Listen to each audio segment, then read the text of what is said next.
जय माँ लक्ष्मी। शरद पूर्णिमा की व्रत कथा आइए जानते हैं। अश्विनी मास की पूर्णिमा को मनाई जाने वाले त्योहार शरद पूर्णिमा की कथा कुछ इस प्रकार से है।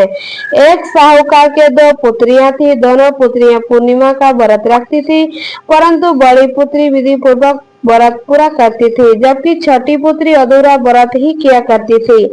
परिणाम स्वरूप साहूकार के छोटी पुत्री की संतान पैदा होते ही मर जाती थी।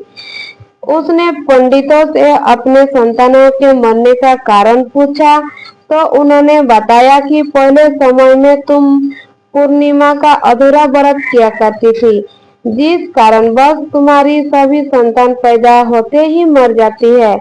फिर छोटी पुत्री ने पंडितों से इसका उपाय पूछा, तो उन्होंने बताया कि यदि तुम विधि पूर्वक पूर्णिमा का व्रत करेगी, तब तुम्हारे संतान जीवित रह सकते हैं।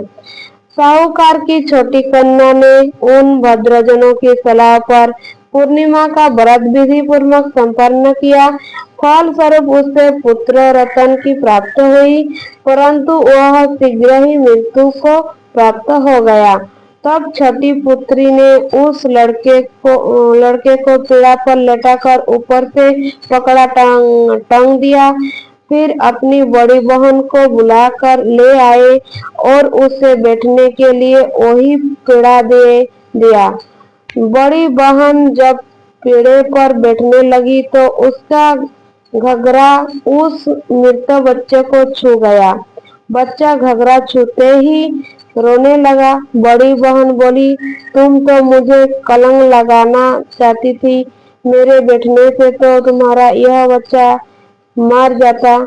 तब छोटी बहन बोली, बहन तुम नहीं जानती, यह तो पहले से ही मरा हुआ था, तुम्हारे भय से ही फिर से जीवित हो गया। तेरे पुण्य से ही यह जीवित हुआ है। इस घटना के उपरांत ही नगर में उसने पूर्णिमा का पूरा व्रत करने का ढिंढोरा पिटवा दिया।